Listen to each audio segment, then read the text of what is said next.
Hello, my name is Lady Z, and welcome to the first episode of Bringing Saxy Back. In coming months, we are going to bring to you the most amazing saxophone players in the Philadelphia area. Philadelphia is a city rich with culture and history. We like to believe that the soul of this great city is its people. What better way to get to know the soul of the city than to get to know the men and women who play the saxophone? We are privileged to welcome our first guest, Mr. Homer Jackson of the Philadelphia Jazz Project. He is the director of the PJP, and also he is part of the Philly Jazz Session. So before we introduce him, we would like to play a clip of the Philly Jazz Session.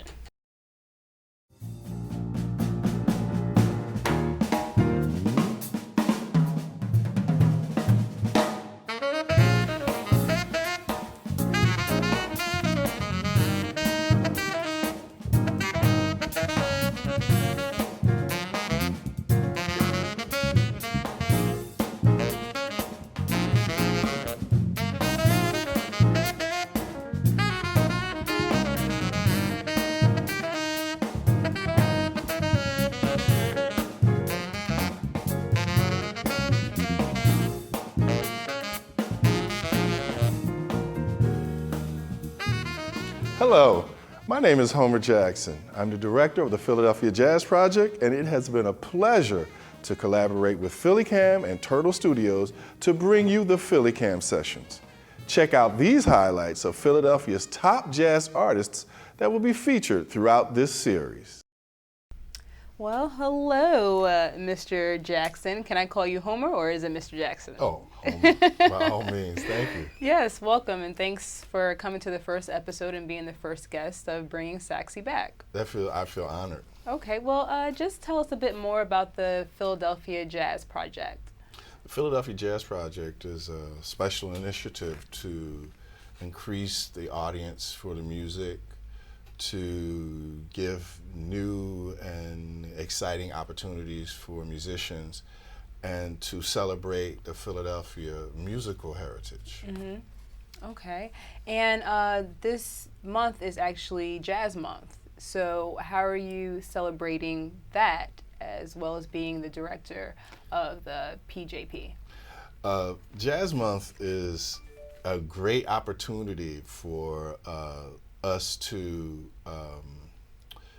celebrate the music that we all care about, to get access to media, mm-hmm. to show how important both what's happening today and what has happened historically is for this community in particular. Philadelphia has such a rich history, and we need to really show people what that is. So mm-hmm. for Jazz Month, for the Philadelphia Jazz Project, we started off the first day of April, on April Fool's Day, mm-hmm. with a celebration of the Great Migration.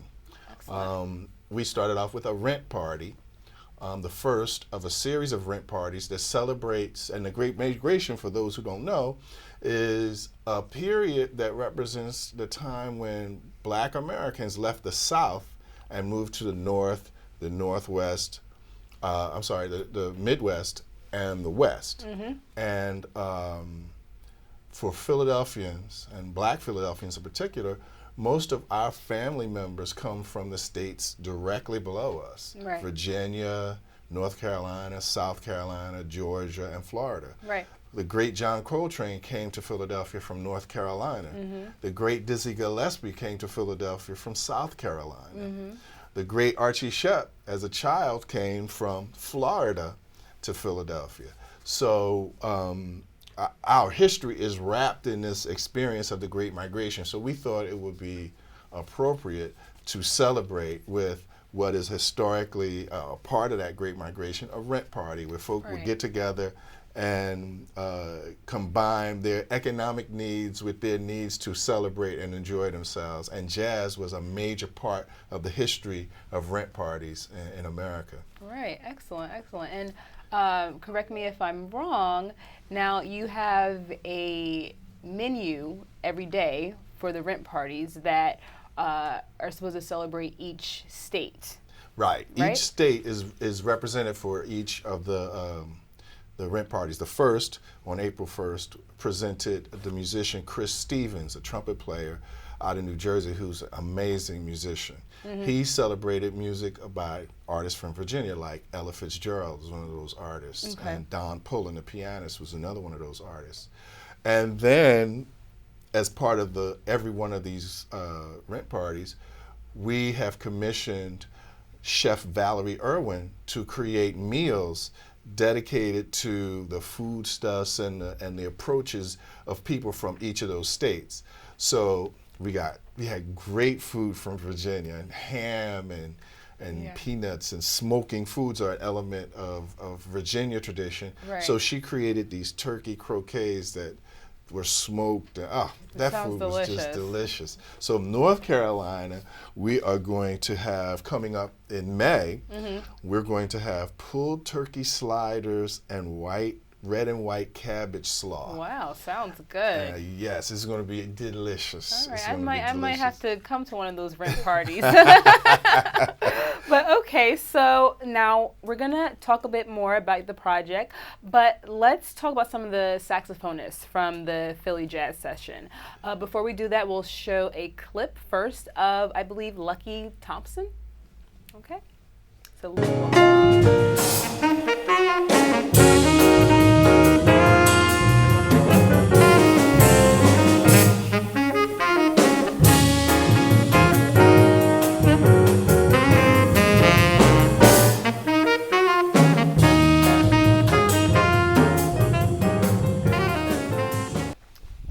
excellent. So that was Lucky Thompson. And Homer, if you can briefly talk about Lucky for us and explain. Lucky, oh my God, Lucky is an extremely important. I want to make sure my phone is off. That's fine. I don't want to. We understand. You never know what can happen. Embarrassing when that happens on TV. But Lucky Thompson is a dynamic Philadelphia drummer. Okay. Leader of his group DNA that has included some really fascinating musicians over the years. Lucky's working with us on a number of things, and I really love his playing. He's joined by the saxophonist Umar Rahim. Okay. And Umar is a legend in the city. He's been playing for so many years. His music was influenced by John Coltrane and another saxophonist, Hank Mobley, who are two Philadelphia legends. And he sort of merges those styles and those approaches. And as a youngster, influenced by them, he added his own thing to the mix. Now he's an elder. Okay. And so Rahim has this influence on younger musicians as well. So that's Umar Rahim on tenor sax in that clip. Okay, beautiful, beautiful. Okay, so next we're going to introduce Korey Riker. He is an amazing saxophonist. Let's play a clip from Korey, and we'll talk more about him after.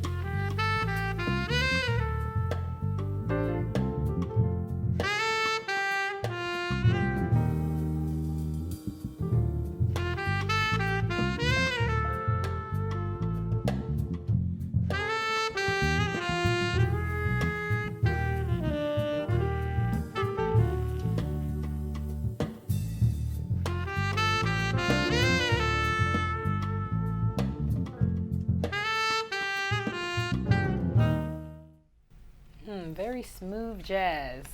Could put you right to sleep, huh? It could. but it's funny because that particular piece is more calming and smooth, but Korey is an electrifying player. Okay. And Korey's originally from California. And he came to Philadelphia. He works with the Roots, tours with a bunch of different musicians, and has all of these different influences. He's one of the few musicians who we presented during the PhillyCam sessions who actually used what he recorded for his album. So some of the material on the video is material that he used for his last album, which is out now on sale in record store. Excellent. Korey, it's one funny story about Korey. I remember we did a presentation, and we did the music of Grover Washington Jr. Okay. And he is such a natural match for playing Grover Washington Jr.'s music, but he never really heard Grover Washington Jr. as a young person growing up in California. So it's so ironic that he would have the kind of approach that's so contemporary and similar to Grover Washington Jr., who's such a heavy influence in Philadelphia, and a major part of the fabric of the culture here. And it's so great that you started off with the term smooth jazz, because ultimately Grover is one of the people who's an architect of what would later become smooth jazz. So it's just funny that you would say that at that part. And Korey has never heard of him. He had never really heard him until he came here. Philly. Wow. That's interesting. Yeah, it's very That's really interesting. Okay, well, next up on the playlist is Maxfield Gast. So he has a unique style and blends electric soul sounds into his music. So let's play a clip of him, and we'll discuss him after the clip.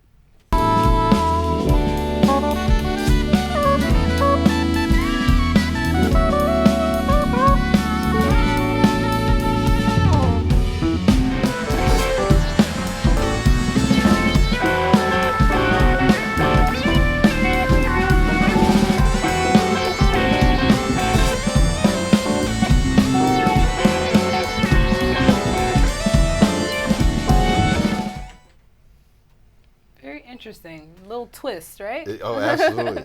Max is a really dynamic player who, that was from our series PhillyCam Sessions Electricity. And Max he's a very versatile player. He plays alto saxophone, he plays baritone saxophone, plays soprano saxophone, he plays electronic wind instruments as well. And he likes mixing contemporary, and even we could go so far as to say futuristic instrumentation, and he samples music. He uses electronic drums. He uses found sound in his pieces. And he's a very forward-thinking artist while still being steeped in the tradition.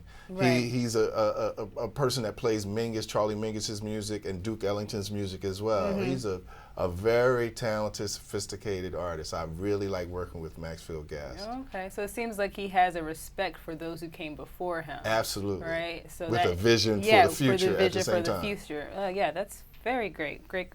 All right, so one last saxophonist, last but not least, we have Pablo Baptista. So let's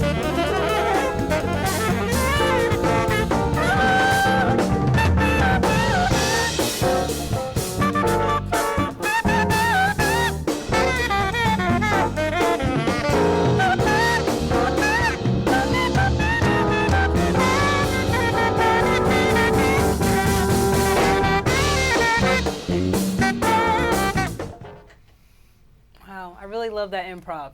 Wow, Pablo is the percussionist. He's the leader of that band. Pablo is a master drummer. He's played with Grover Washington Jr., Alicia Keys. He's been around for years, a magnificent artist, and he's joined there by Tal Stool on the tenor saxophone. Tal is a brilliant player who took a little bit of time off to get further education, and now he has his master's degree in music education, and he's about to be unleashed on the streets and hit us with some more of that powerful, funky tenor saxophone that he plays. He's one of my favorite players. Okay, wow, excellent. Well, thank you for that. All right, well, let's get more into you. You are a visual artist. I'm a visual artist. Music and jazz music was so important to me as an artist that it sort of became the person in the corner of the room.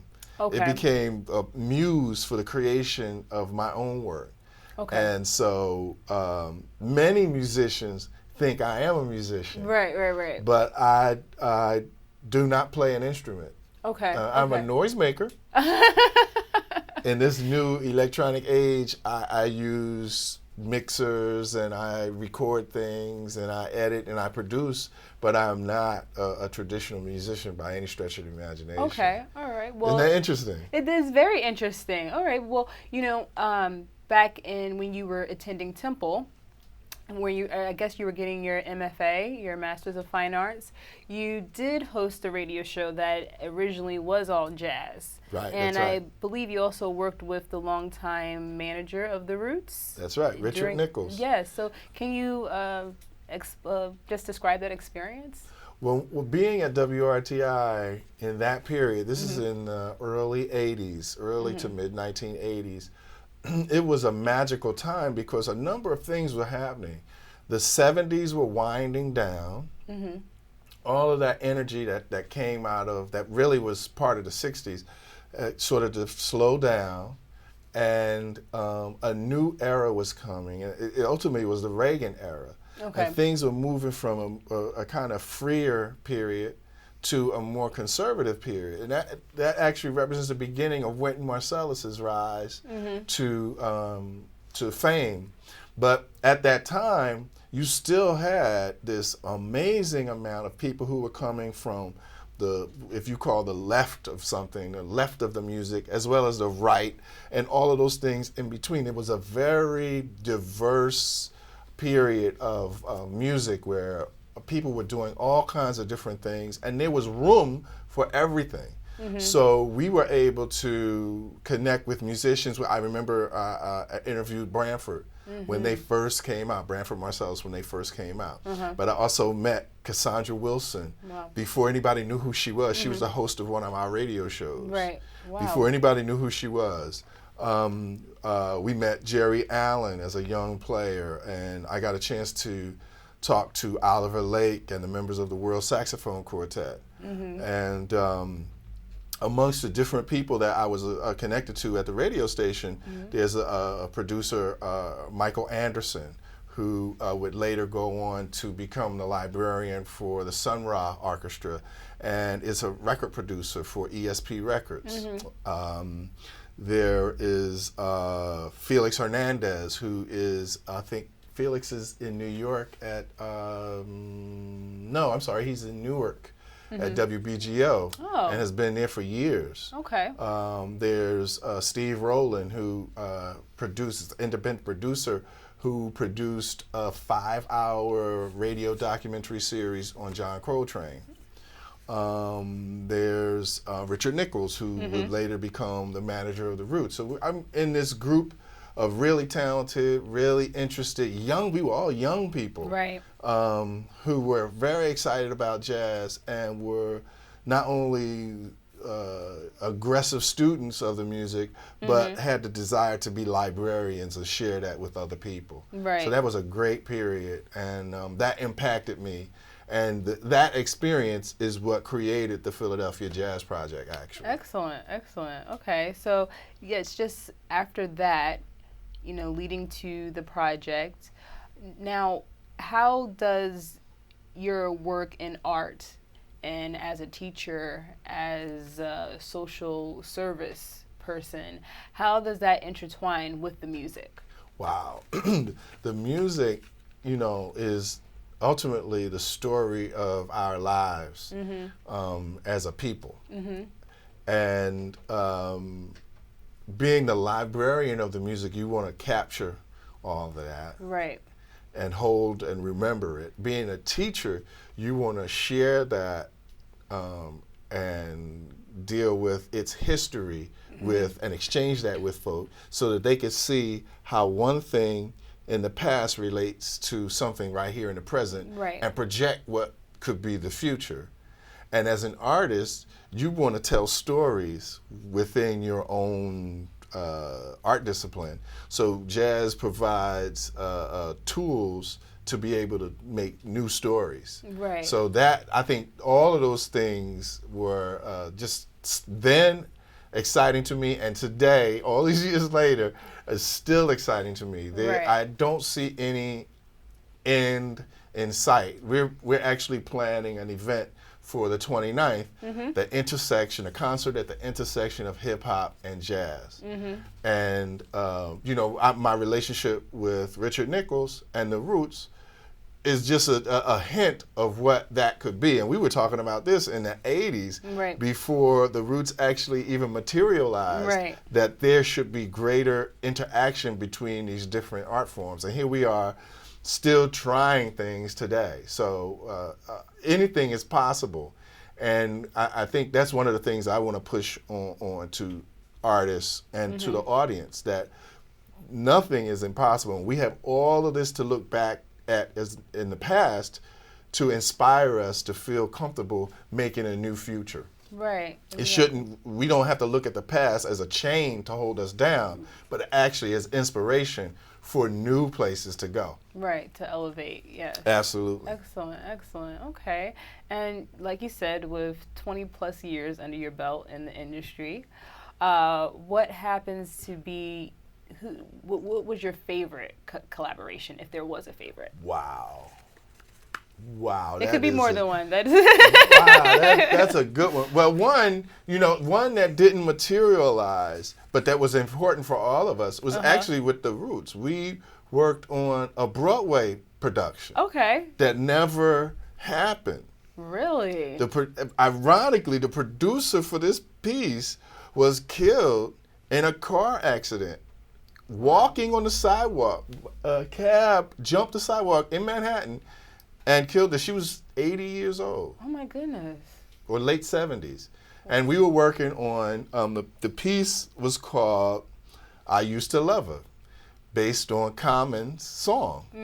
And this project was going to include Busta Rhymes, Common, Mos Def, Q-Tip, a whole group of people. This is 1999, 2000. We were working on this project, and it did not happen. But what's so awesome is that now they're working on their first Broadway production right now. That's beautiful, right? So all these years later, it fell into place. So you just never know what can happen. Exactly. That was one great collaboration, but man, I've done so many things. Recently, we did a collaboration between the Philadelphia Museum of Art, Philadelphia Jazz Project, and the musician Tom Lawton to celebrate the music, or I should say the art of a Philadelphian named Man Ray, who is a pioneer of modern art.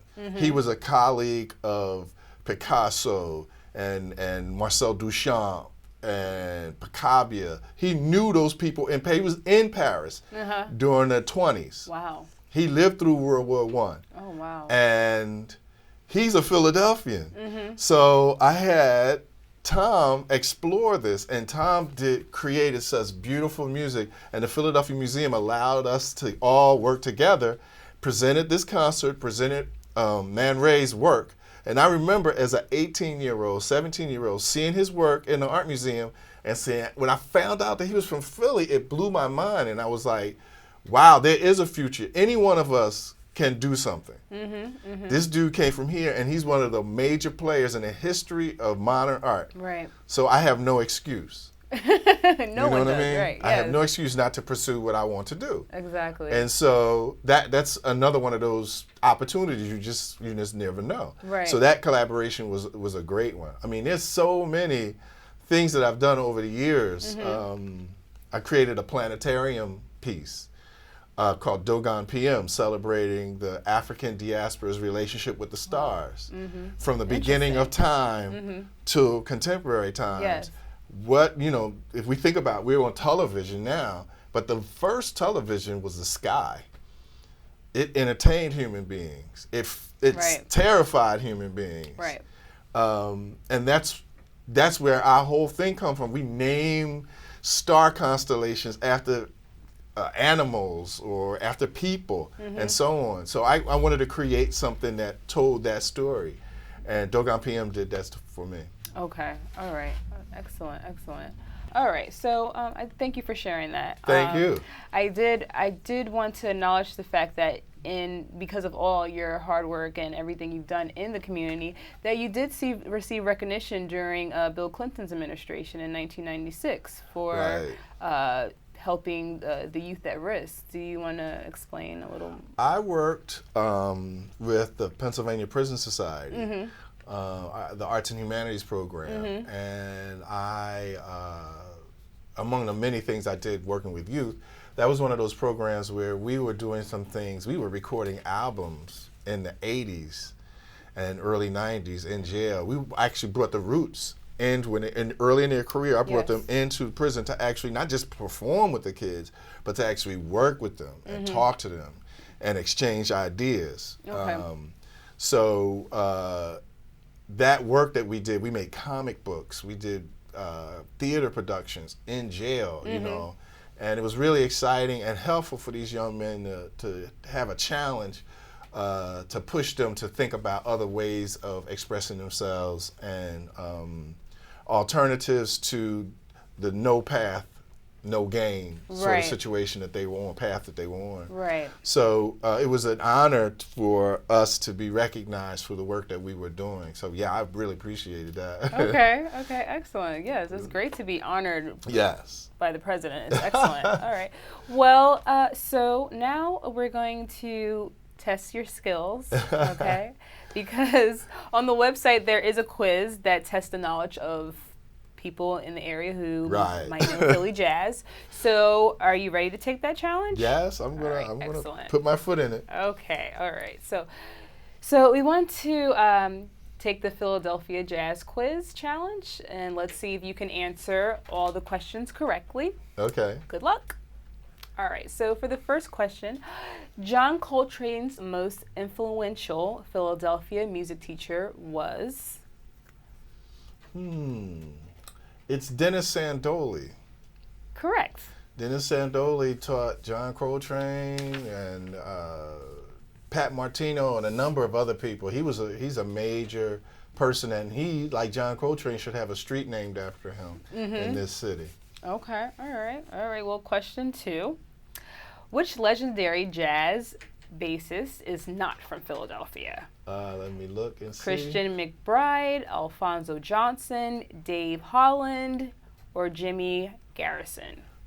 That's an easy one. That's Dave Holland he's from England. He might be from London, I'm not sure, but he's from England. Okay. He's not from Philly. Okay, correct. That's correct. You know your stuff so far. All right, question 3. Composer and pianist Tad Dameron had a profound impact on which Philadelphia drummer? Sonny Murray, Philly Joe Jones, Edgar Bateman, or Justin Faulkner? I love all of those drummers, by the way. It's Philly Joe Jones. And Okay. Tad Dameron also had a major impact on Billy Paul. Okay. He helped Billy Paul make his very first song. Excellent. Well, I think Billy Paul may have still been in high school. Do you know the name of that song by chance? Don't know. I had to go back home and find that. But yeah, I was surprised. Okay, all right. I was surprised. You have an A so far. All right, so number 4, in what year did Sun Ra move his orchestra featuring John Gilmore and Marshall Allen to Philadelphia? That always messes with me. Okay, I can give you some multiple choices if you want a little hint. Okay, go ahead. All right, so 1980, 1959, 1970, or 1968? This is always tricky, but it's 1968.